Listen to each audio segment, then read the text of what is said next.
रखिया यीशु नू जिथे गोर खाली हो गई। दुनिया दे विच पिया शोर खाली हो गई। दुनिया दे विच पिया शोर खाली हो गई। लोकी लैंदे कनसों कौन की उठया जी उठया यसो जी उठया जी उठिया यसु जी उठिया जी उठया यसो जी उठया। किती मौत शर्मिंदा यसु होया अज जिंदा। किती मौत शर्मिंदा यसु होया अज जिंदा। किती मौत शर्मिंदा यसु होया अज जिंदा। किती मौत शर्मिंदा यसु होया अज जिंदा। ओता अमर प्याला वेखो पी उठया।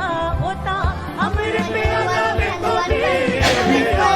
जैसा आपके वचन में लिखा है, पुलिस ने सोनू को पकड़ाई है, यसु जी पिता ने किया है, उसे जिंदा जिंदा ने भी किया है।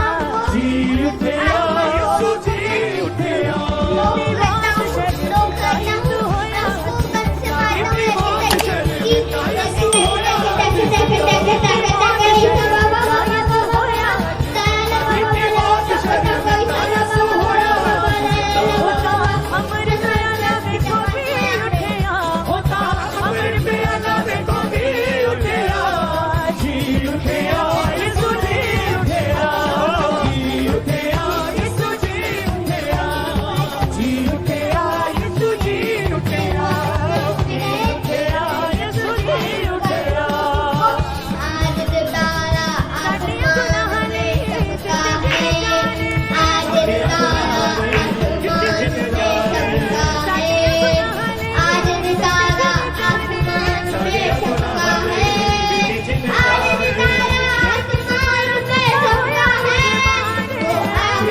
मारना साडा होया कुर्बान। एक तुम्हारा साडा होया कुर्बान।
Ram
बच्चिया हाँ खड़े रहने मैं यीशु राजा दे लड़ लगियां मेरे तो गम भरे रहने मैं यीशु राजा दे लड़ लगियां मेरे तो गम भरे रहने दुआ मंगिया करो संग तो मसीह दा रूह मिल जावे दुआ मंगिया करो संग तो मसीह दा रूह मिल जावे मसीहा दी रूह जदों मिल जाए मसीहा दी रूह जिन्हों मिल जाए सदा ओ रूह च खिड़े रहने जिन्हों मसीहा दी रूह मिल जाए जिन्हों मसीहा जिन्हों मिल जाए सदा ओ रूह च खड़े रहने मैं यीशु राजा दे लड़ लगियां मेरे तो गम भरे मैं यीशु राजा दे लड़ लगियां मेरे तो गम भरे मेरे तो गम भरे मेरे तो गम भरे मेरे तो गम भरे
नामा तेरे मुझे हो नामा दूर हो मेरे अंदरों समझ जावे दूर हो मेरे अंदरों समझ जावे ऐसो तेरा तो चंगाए जेड़ा दिन तेरे कदमां च लंघ जावे जेड़ा दिन तेरे कदमां च लंघ जावे ऐसो दीना तो चंगाए जेड़ा दिन तेरे कदमां च लंघ जावे जेड़ा दिन तेरे कदमां च लंघ जावे ऐसो दीना तो चंगाए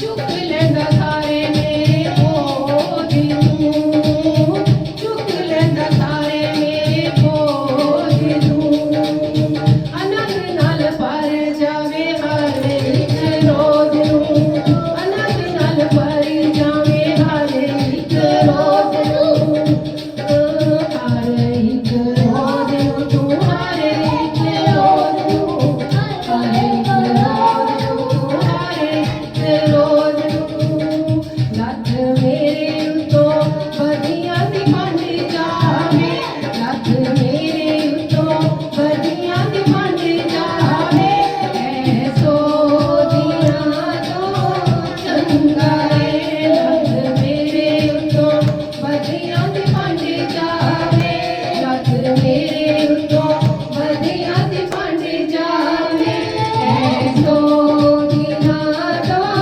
ਚੰਗਾ ਏ ਜਿਹੜਾ ਦਿਨ ਤੇਰੇ ਕਦਮਾਂ ਚ ਲੰਘ ਜਾਵੇ ਜਿਹੜਾ ਦਿਨ ਤੇਰੇ ਕਦਮਾਂ ਚ ਲੰਘ ਜਾਵੇ ਐਸੋ ਦਿਨਾਂ ਤੋਂ ਚੰਗਾ ਏ ਜਿਹੜਾ ਦਿਨ ਤੇਰੇ ਕਦਮਾਂ ਚ ਲੰਘ ਜਾਵੇ ਜਿਹੜਾ ਦਿਨ ਤੇਰੇ ਕਦਮਾਂ ਚ ਲੰਘ ਜਾਵੇ ਐਸੋ ਦਿਨਾਂ ਤੋਂ ਚੰਗਾ ਏ ਐਸੋ ਦਿਨਾਂ ਤੋਂ ਚੰਗਾ ਏ ਐਸੋ ਦਿਨਾਂ ਤੋਂ ਚੰਗਾ ਏ ਐਸੋ ਦਿਨਾਂ ਤੋਂ ਚੰਗਾ ਏ ਹਾਲੇਲੂਇਆ Hallelujah. ਧੰਨਵਾਦ ਯਿਸੂ Thank you, Jesus.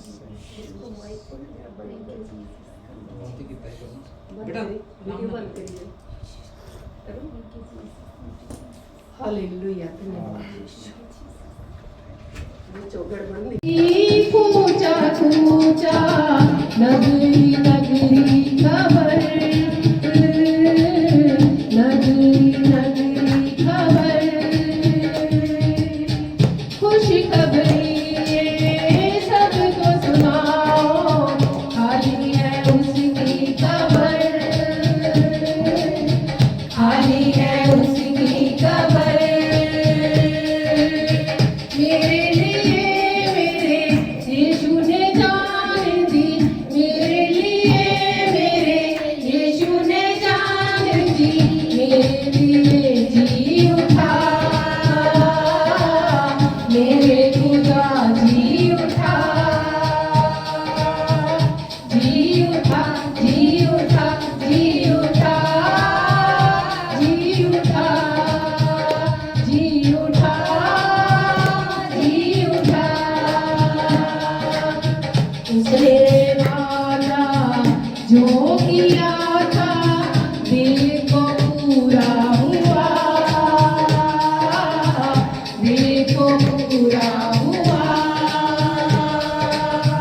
उसने जो वादा जो किया था दिल को पूरा हुआ दिल को पूरा हुआ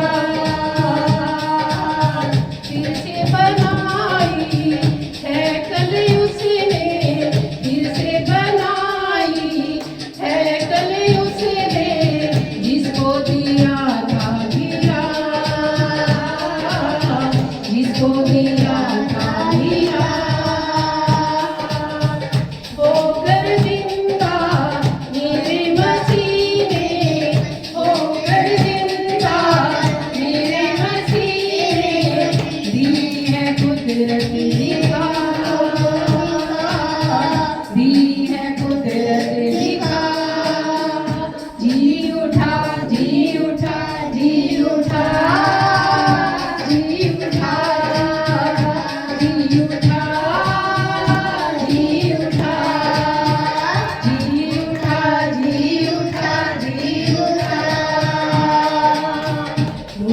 खुदा ने जी उठा, नूरे खुदा ने जी उठा, मेरा मसीहा जी उठा, मेरा मसीहा जी उठा, जी उठा, जी उठा, जी उठा, जी उठा, जी उठा, जी उठा, जी उठा।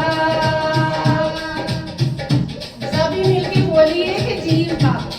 परमेश्वर ने जी उठा हमारी मरी हुई सोचे, मरी हुई जो हमारी भावना है वो सब जी उठी है परमेश्वर की ओर से। ठीक है, इसलिए आप ये शब्द बोलोगे ना जी उठा, तो आपके घर के हर बंधन, हर परेशानियां, सब जो आपके घरों में नकारात्मक शक्ति ना, सब टूट के आपके जीवन नए हो जाएंगे और आप जी उठोगे, पुरानी सोचों से बाहर आओगे। इसलिए ये शब्द बार बार गाइए आप। जी उठा, जी उठा, जी उठा, जी उठा, जी उठा, जी उठा, जी उठा, जी उठा, नूरे खुदा ने जी उठा, नूरे खुदा ने जी उठा, मेरा मसीहा जी उठा, मेरा मसीहा जी उठा, बस्ती बस्ती कूचा कूचा, नगरी नगरी खबर, नगरी नगरी खबर, खुशखबरी रे सबको सुनाओ, खाली है उसकी खबर, खाली है उसकी खबर, मेरे लिए मेरे यीशु ने जान दी, मेरे लिए मेरे यीशु ने जान दी, मेरे लिए जी उठा, मेरे लिए जी उठा, जी उठा, जी उठा, जी उठा, जी उठा, जी उठा, जी उठा, नूरे खुदा ने जी उठा, नूरे खुदा ने जी उठा, मेरा मसीहा जी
मेरे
दिल विच आ पागलू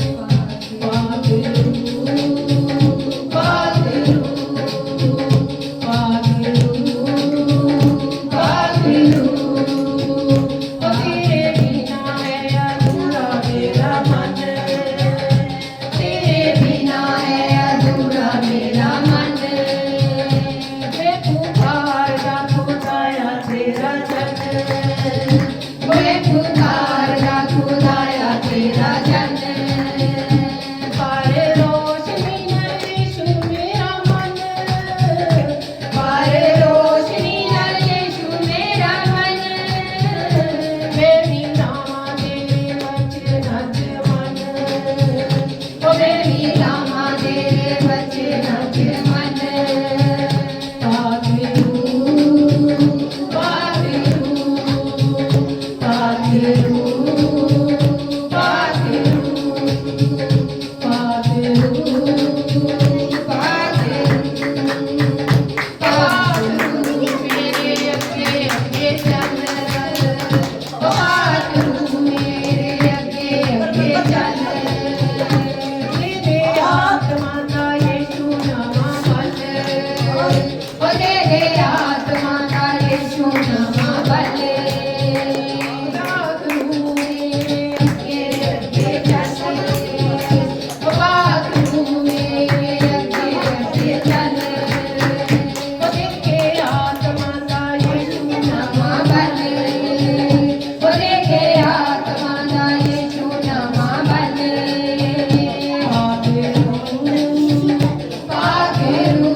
हम तेरे सिंहासन के सामने अपने परिवारों को साथ लेकर आए हैं।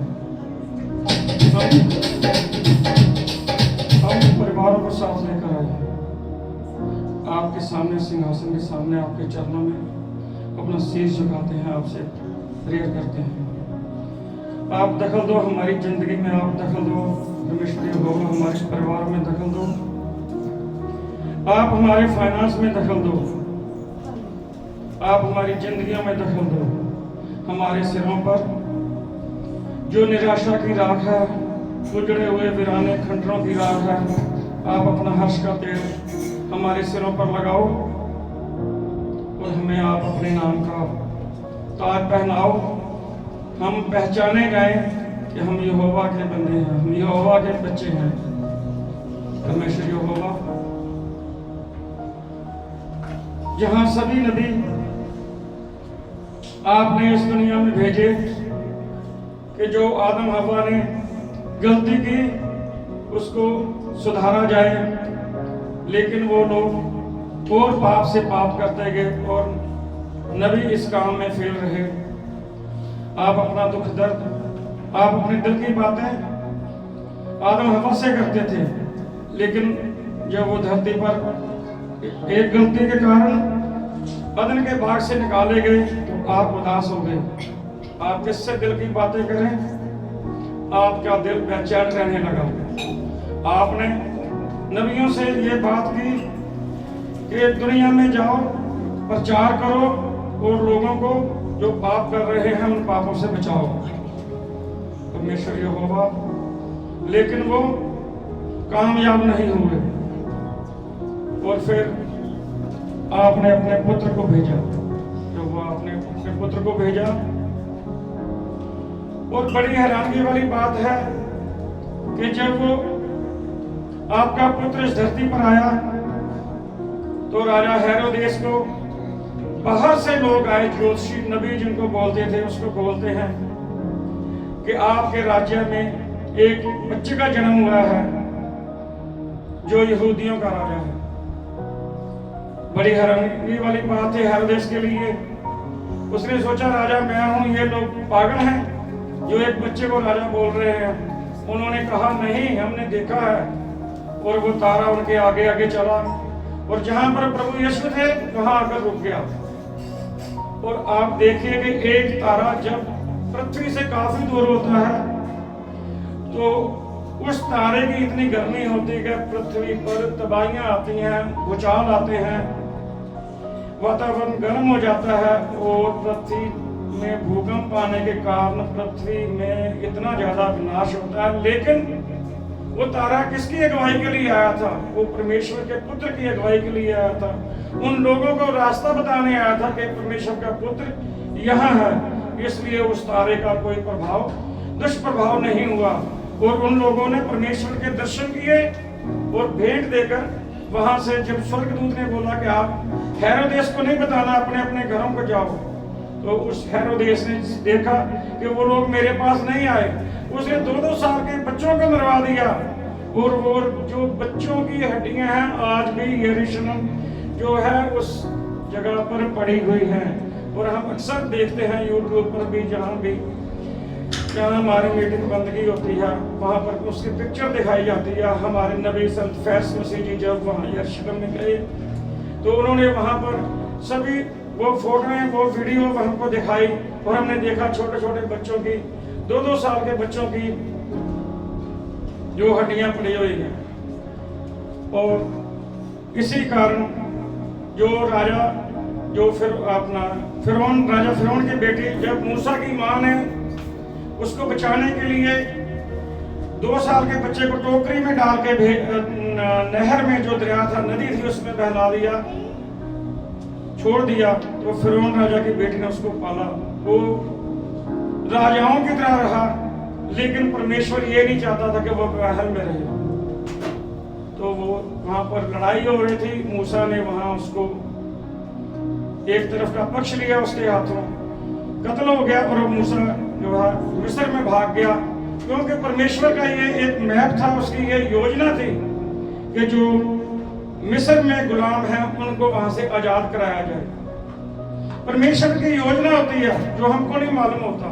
हम जैसे जैसे प्रभु के समीप आते हैं, उसकी वंदना करते हैं, उसकी आराधना करते हैं, हम पर कष्ट आते हैं, हमारा विरोध होता है परिवारों में, रिश्तेदारी में। लोग हमको बोलते हैं तुम गुमराह हो गए हो। हम गुमराह नहीं, हम सही राह पर आए हैं। हम सही नहीं, हम सही हुए हैं। ये कोई क्रिश्चियन जो है धर्म नहीं है, ये एक आस्था का विषय है। और हमारे जो परमेश्वर यहोवा ने अपने पुत्र को भेजा, उसने जो चमत्कार किए, जब हम बाइबल को अंगीकार करते हैं, बाइबल को पढ़ते हैं, तो वो चमत्कार हमारी जिंदगी में होते हैं। और ये जो चमत्कार होते हैं ये आप भी कर सकते हैं, आप पर भी आएंगे। सिर्फ फर्क इतना है कि आपके घर में अगर बिजली लगी हुई है, उसके कनेक्शन है, तारे हैं, बल्ब लगे हैं और पीछे से बिजली आ रही है, लेकिन अगर आपका मेन स्विच ऑफ है तो आप जितना मर्जी स्विचों को दबाएं, आपके घर में प्रकाश नहीं होगा। वो एक ही माध्यम है, एक ही माध्यम है उस पाक रूह से जुड़ने का, उससे गहरा रिश्ता बनाने का। अगर हम पाक रूह से गहरा रिश्ता बनाएंगे, हम उसको शौकत नहीं करेंगे, तो हमें अपने अंदर से जो बुराइयां हैं उनको छोड़ना होगा। अपने परिवारों में प्रेम, आदर, विश्वास, भलाई, कृपा जैसे गुण रखने होंगे, तो वही परमेश्वर जो है हमसे खुश होगा और हमारे ऊपर पाक रूह की जो है वो जलाल आएगा। पाक रूह की जो है हमारे अंदर गुण आएंगे और हम जब पाक रूह हमारे ऊपर आएगी तो पाक रूह महासामर्थ के साथ, जिसको कि प्रभु यीशु ने अपने जाने के बाद यहाँ भेजा, जब वो जिंदा स्वर्ग में गए, तो पूरी महासामर्थ से जहाँ जहाँ हम जाते हैं वहाँ वो अपने चमत्कार करती है, सुसमाचार लेकर जाते हैं। और जिस घर में भी जाते हैं वहाँ प्रभु यीशु के नाम की महिमा होती है। प्रभु यीशु का नाम एक ऐसा नाम है, जब हम प्रभु यीशु का नाम लेते हैं तो वहां जीत ही जीत होती है। इसीलिए जब प्रभु यीशु यरूशलेम में आए तो वो एक गद्दे पर बैठ के आए और वहां के लोगों ने उनका जो पाम संडे जिसको हम बोलते हैं, उस पाम दरख्त की जो टहनियां हैं उससे स्वागत किया, होसना कहकर। और होसना का मतलब यही है कि हे परमेश्वर, हमें आपकी सहायता चाहिए, हमें बचाओ, हे प्रभु हमारा उद्धार करो।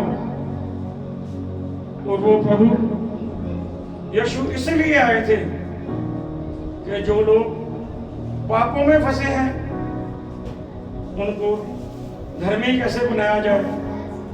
जो लोग बीमार हैं, याजक उनसे बलियों के नाम पर बहुत ज्यादा पैसा ऐंठ रहे हैं, निर्दोष नहीं बीमार बलियां दे रहे हैं और अपनी मर्जी से नहीं, वो याजक अपनी मर्जी से बोलते हैं।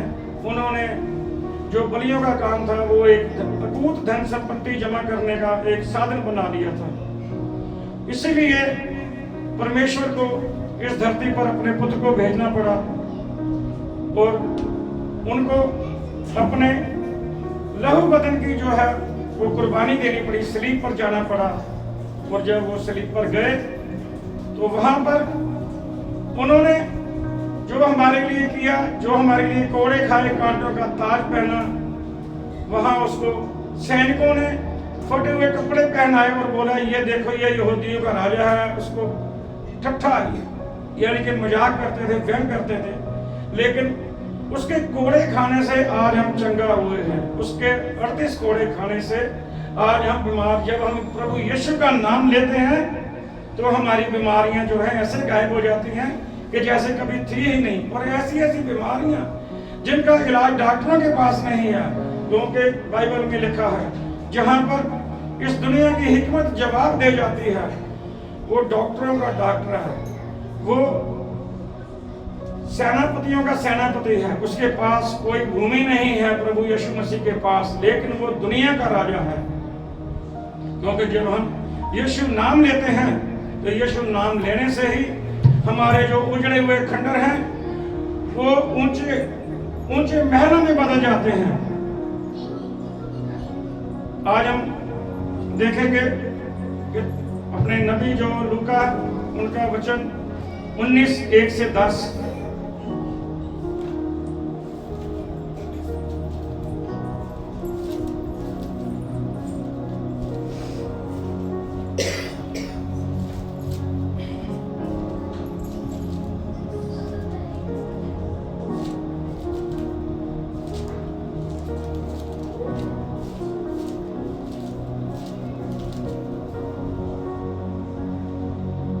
प्रभु यीशु ने सारी रात जो है वो जैतून पर्वत के पास गतसमनी बाग है, वहां वीरवार रात को सारी रात अपने शिष्यों को बोला कि आज हम सारी रात प्रेयर करेंगे। और प्रभु को पता था कि मेरे साथ या मुझे क्या करना है और क्या होने वाला है। उन्होंने अपने शिष्यों को बोला आओ प्रेयर करें गतसमनी बाग में, क्योंकि एक तरफ वो भवन था और एक तरफ वो जैतून पर्वत था, जहां पर जैतून आयल, जैतून का तेल आता था और उसको अनॉइंटिंग करके उस जो मंदिर है जहां याजक बैठते थे वहां चढ़ाया जाता था।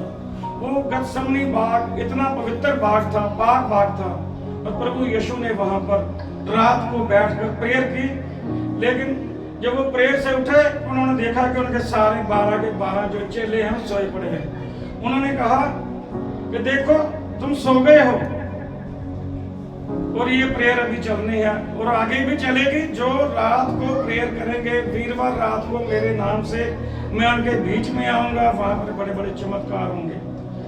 और जब वो रात को प्रेयर पर बैठे तो उनको पता था उनके साथ क्या होना है, कभी उनका मन आगे कभी पीछे। तो फिर स्वर्गदूत ने उनको बोला कि नहीं, तुम अपने निश्चय पर अटल रहो, जो होना है तुम्हें अपने लहू बदन की बलि देनी है और उस पर अटल रहो, ये परमेश्वर यहोवा का हुक्म है। हाँ जी, लूका 19:1 का 10। वह यरीहो में प्रवेश करके जा रहा था। वहां जक्कई नामक का एक मनुष्य था जो चुंगी लेने वालों का सरदार था और धनी था। वह यीशु को देखना चाहता था कि वह कौन सा है, परंतु भीड़ के कारण देख न सकता था क्योंकि वह नाटा था।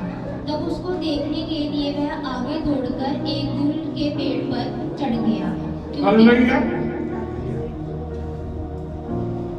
प्रभु यीशु जब यरीहो शहर में आ रहे थे तो जनता उनको देखना चाहती थी, लोग देखना चाहते थे कि वो कौन सा नबी है, वो क्या है, वो कौन है जिसको सब बोलते हैं ये हमारा राजा है, योद्धा का राजा है, जिसके छूने से लोग अच्छे हो जाते हैं, 38 साल के लोग ही ठीक हो जाते हैं, कोढ़ी ठीक हो जाते हैं, मुर्दा जिंदे हो जाते हैं। तो उसी शहर में जो एक चुंगी वसूल करने वाला था, जकरिया नाम था उसका, और लेकिन उसका कद बहुत छोटा था और वो भी देखना चाहता था। लेकिन वो भीड़ में उसने देखा कि ये जो भीड़ है मैं तो इसमें से देख नहीं पाऊंगा। वो उस सड़क पर एक वृक्ष था और वो वृक्ष आज भी, अगर आप जाएंगे यरूशलेम में, वो वृक्ष आज भी आपको मिलेगा।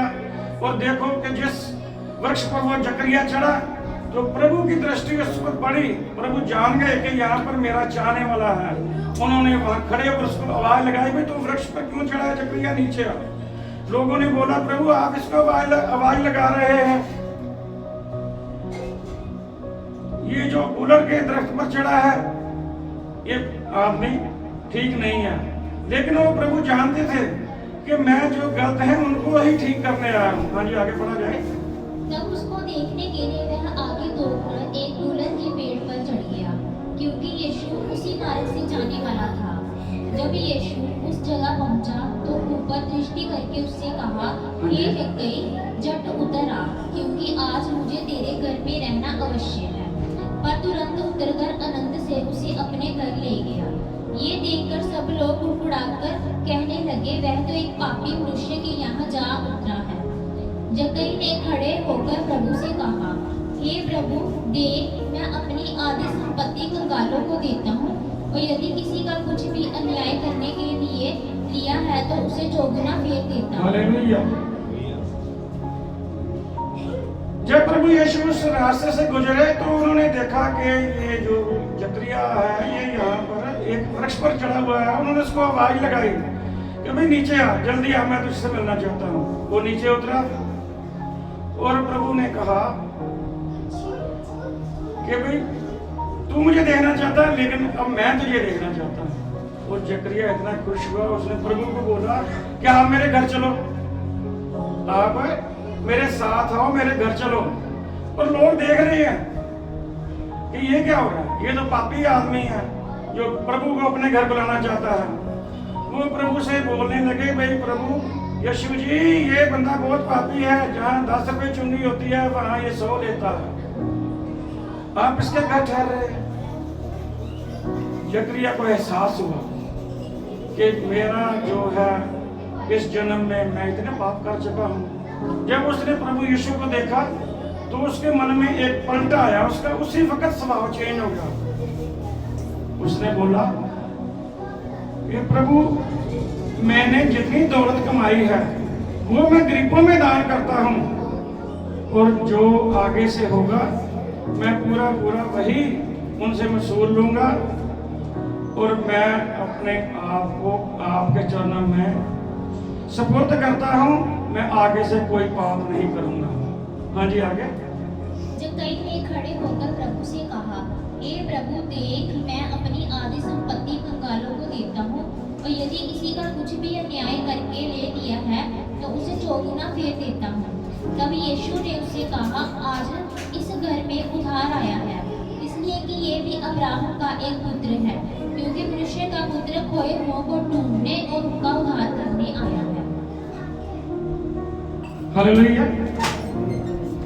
जब लोगों ने इतनी बातें की तो जकरिया बोला कि प्रभु, मैं जो है अपनी सारी संपत्ति गरीबों में दान करता हूँ, और आगे से किसी के साथ पाप, बेईमानी, कपट नहीं करूंगा, और जो उनका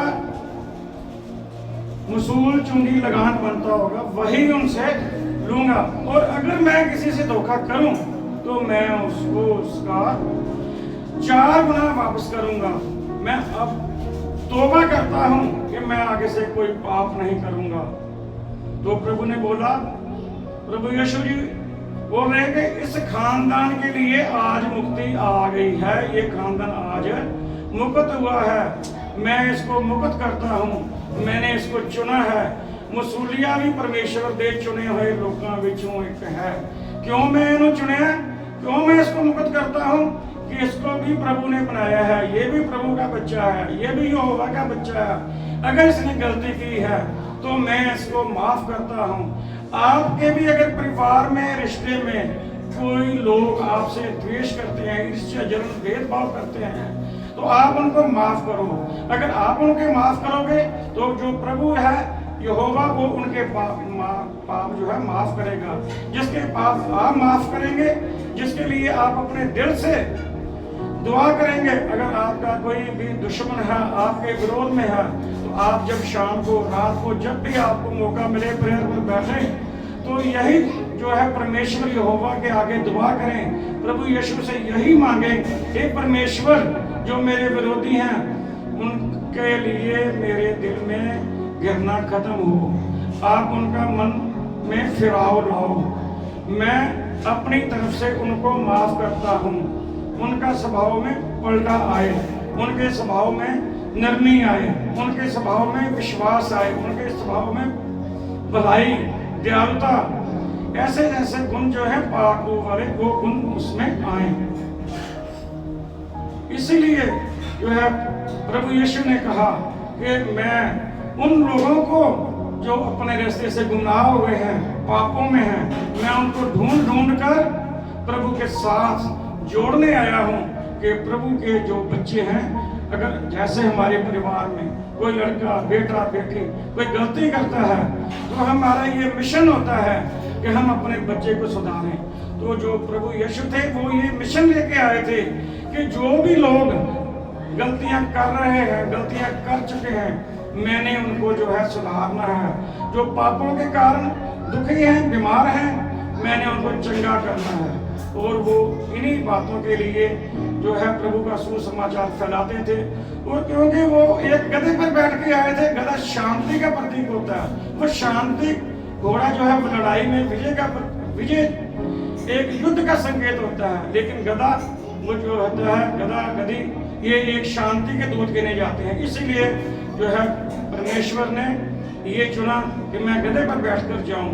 और फिर जब उन्होंने आगे सफर के लिए उस एक नजदीक गांव से अपने चेलों को भेजा कि जाओ गधी लेकर आओ और उसको बोलो कि मैंने मंगाया है, तो उस शख्स ने बोला कि मैं खुद लेके आऊंगा, क्योंकि उसको देवदूत ने बोला कि इसको परमेश्वर के पुत्र ने मंगाया है। और जब ऐसी बातें जो जकरिया के साथ हो रही थी, जब लोगों ने सुना तो उन्होंने कहा धन्य है परमेश्वर जिन्होंने अपने पुत्र को यहाँ भेजा है, जो लोगों को अच्छा कर रहा है, जो लोगों को चमत्कारों से उनके मन में ठहराव रखता है, उनके मन को फिराता है।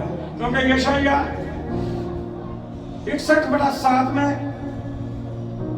नबी ने बोला, क्योंकि उसको यहोवा ने ये संदेश दिया था, क्योंकि मैं यहोवा न्याय से प्रीति रखता हूँ, मैं अन्याय और डकैती से घृणा करता हूँ, इसलिए मैं उनको उनके साथ सदा की वाचा बांधूंगा।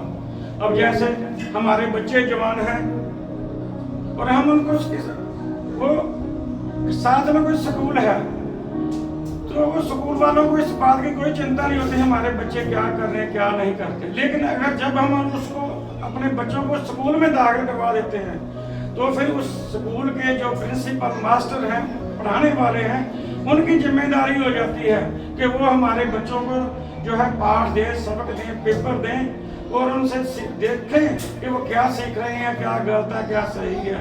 इसलिए जब तक हम दूसरों की बात नहीं करते, लेकिन जब हम मसीह में आते हैं, हम प्रभु में हो जाते हैं, तो फिर प्रभु को जो है वो हमारा ध्यान रखता है कि ये जो लोग हैं मेरे साथ वाचा से बंधे हैं, ये वाचा में बंधे रहें और ये कोई अन्याय ना करे, क्योंकि मैं अन्याय से घृणा करता हूँ और मैं इनको अपने साथ वाचा के साथ बांधे रखूंगा।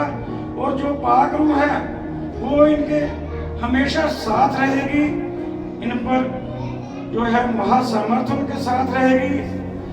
और जो स्वर्गदूतों की टोलियां हैं जो ये संदेश सुनते हैं, जो ये प्रभु का वचन सुनते हैं, उनके साथ जाती हैं और वो जिस घर में भी प्रभु का सुसमाचार लेकर जाते हैं, वहां उसकी महासामर्थ से चमत्कार होने लगते हैं। बीमारियां जाती हैं, जहां बच्चे पढ़ाई में कमजोर हैं, बीमार हैं, फाइनेंशियल कमी है, कर्जा है, सिर पर घर नहीं है, बड़े बड़े बदलाव आते हैं हमारी जिंदगी में प्रभु यीशु के नाम से।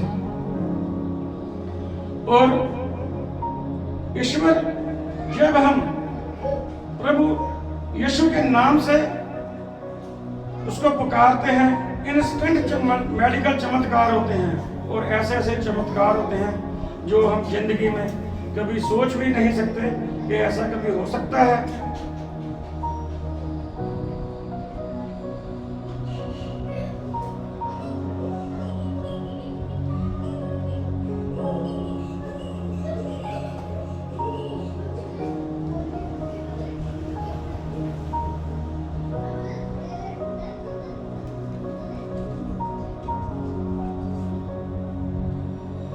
और जब प्रभु यीशु हमारे चारों तरफ ये संदेश दे रहे थे, यहोवा का सुसमाचार फैला रहे थे, तो याजक लोगों का धंधा बंद हो गया था। वो अकूत धन संपत्ति के मालिक थे, यहूदी लोग थे, सदीकी फरीसी, उन्होंने उन पर अलग तरह के दोष लगाए। और जब गवर्नर पिलातुस था, उसके पास उसकी शिकायतें लेकर पहुंचे। वो जानता था ये प्रभु का पुत्र है। उसने बोला मैं इनको थोड़ा बहुत दंड देकर छोड़ देता हूं, लेकिन नहीं, उसने बोला इसको ज्यादा से ज्यादा दंड दिया जाए, इसको मौत की सजा दी जाए। उस वक्त उनका दबाव था, उस दबाव के कारण प्रभु यीशु को उन्होंने कांटों का ताज पहनाया, फटे हुए वस्त्र पहनाए और सलीब उठाकर मजबूर किया, कोड़े मारे और उसके कोड़े खान से हम चंगे हुए हैं। और प्रभु यीशु को उन्होंने शुक्रवार को इसको हम गुड फ्राइडे बोलते हैं। गुड फ्राइडे वाले दिन उन्होंने जो है सलीब पर लटकाया, और सलीब पर लटकाने से गुड फ्राइडे हम इसलिए बोलते हैं। हालांकि कई जगह ऐसी बात होती है, हम अगर किसी धर्म में या किसी का कोई नजदीकी बच्चा या भाई बिछड़ जाता है, उसकी डेथ हो जाती है, तो हम अफसोस करते हैं कि हमारे लिए ये आज गम का दिन है। लेकिन हम इसको गुड फ्राइडे बोल रहे हैं। क्यों बोलते हैं? क्योंकि ये वो दिन था जिस दिन प्रभु यीशु ने अपने लहू और बदन की कुर्बानी दी और हम सबको धर्मी बनाया। तो इसलिए वो धर्मी उसके कोड़े खाने से, उसका लहू बहने से हम चंगे हुए, हम जो पाप करते थे उससे मुक्त हुए, हम प्रभु को नजदीक आए, प्रभु यहोवा के नजदीक आए प्रभु यीशु की इस कुर्बानी से। और उसी लहू बदन से हम महीने में जब एक बार प्रभु भोज लेते हैं, तो उसका प्रभु भोज लेने से हम जो है प्रभु यीशु के समान हो जाते हैं। जब हम प्रभु यीशु की आराधना करते हैं तो प्रभु यीशु अपनी पूरी महासामर्थ हम पर उतारते हैं, और हम जब भी जहाँ भी जिसके पास जाते हैं, स्वर्गदूत हमारे साथ जाते हैं और प्रभु यीशु के नाम से वहाँ चमत्कार होना शुरू हो जाते हैं। और इब्रानियों को न पढ़ेंगे, अध्याय 7 आयत 24। इब्रानियों को पढ़ेंगे, अध्याय 7 आयत 24 और 25।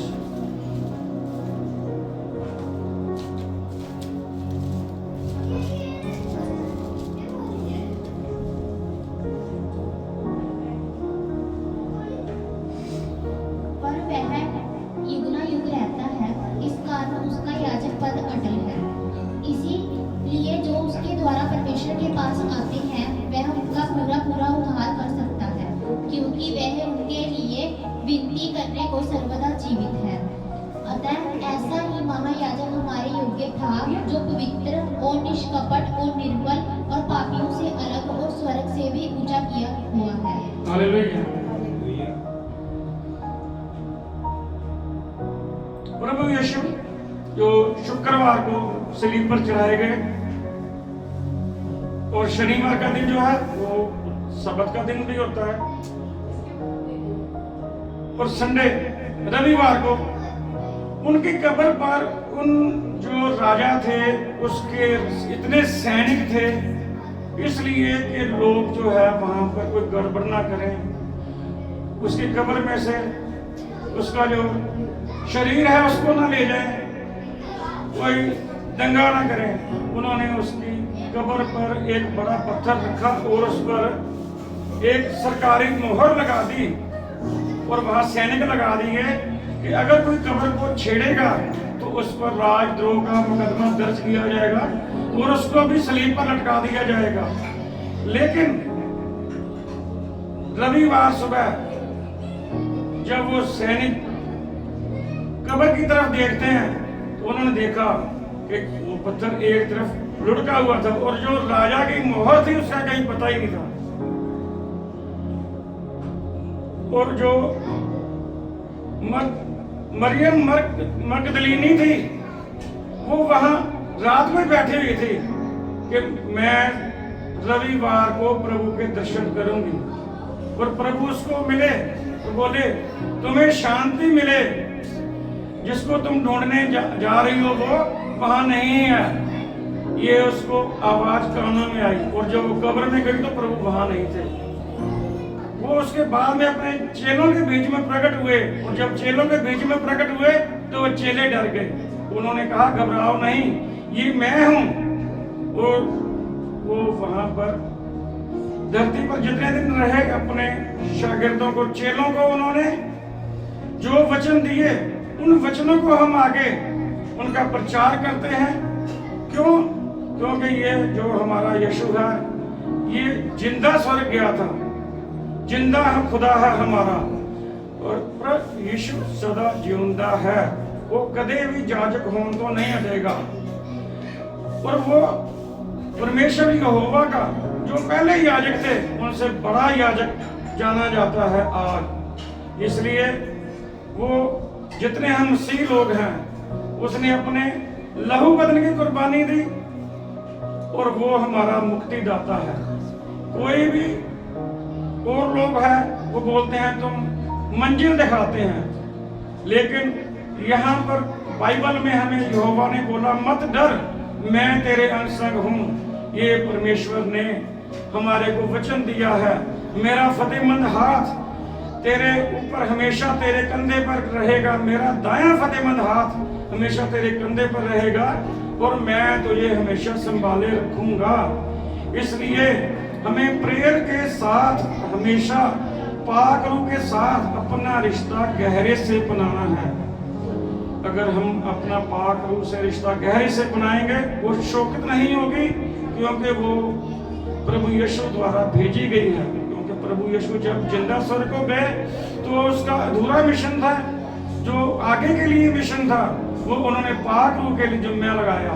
हम भी जब बपतिस्मा लेते हैं तो वो बाप बेटा और पवित्र आत्मा के नाम से जल में हम बपतिस्मा लेते हैं, और ये वही पवित्र आत्मा है जिसको प्रभु यीशु ने यहाँ भेजा, और ये पवित्र आत्मा ही आज हमारे सारे काम करती है।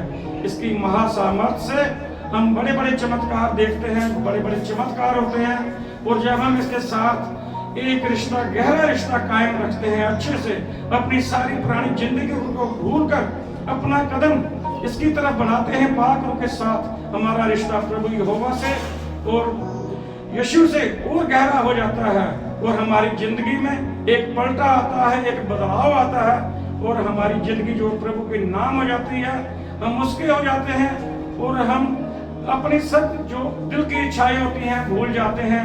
क्योंकि जब सब चीजें देने वाला हमारा साथ रहता है, हमारे दाएं बाएं रहता है, हम उसके हो जाते हैं, वो हमारा हो जाता है। जैसे घर में एक बुजुर्ग जो है वो हेड ऑफ द फैमिली होता है, उसको मालूम होता है परिवार में किसको क्या चाहिए।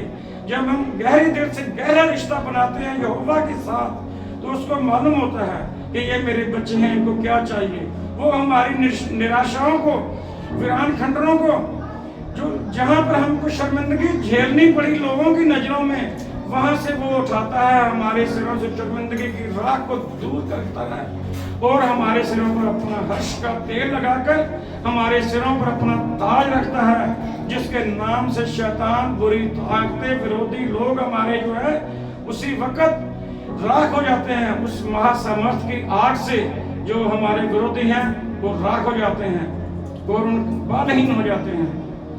हे प्रभु, आज शनिवार सब्त का दिन हम तेरी इस वक्त सिंहासन के सामने परिवारों को लेकर आए हैं। आप हमारे इन परिवारों की जिंदगियों में दखल दो, आप हमारे परिवारों में दखल दो, और ये साल 2026 हमारे नबियों के शब्दों को पूरा करने वाला साल है। इस साल में जिन लोगों के परिवारों में बिखराव है, टकराव है, घरेलू क्लेश है, वहाँ पर एकजुट होने का साल है, वहाँ उनके परिवारों में आदर बढ़ेगा। ये साल एक ऐतिहासिक साल होगा, और जहाँ पर आज किसी की कोई आस 10, 20 साल, 50 साल से अधूरी है, ये 2026 आपने नबियों को शब्द दिए कि उनकी कामनाएं पूरे होने का साल है।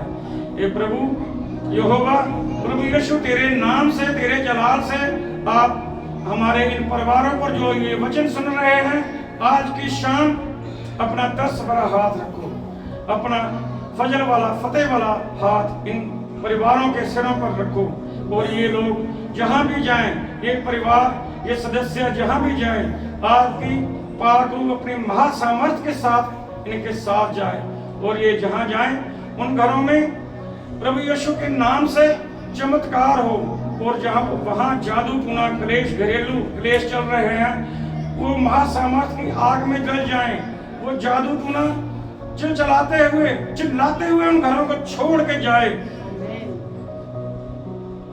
वो भाला जिस पर प्रभु यीशु का पवित्र लहू लगा है, वो भाला मैं आपके हाथों में देता हूँ।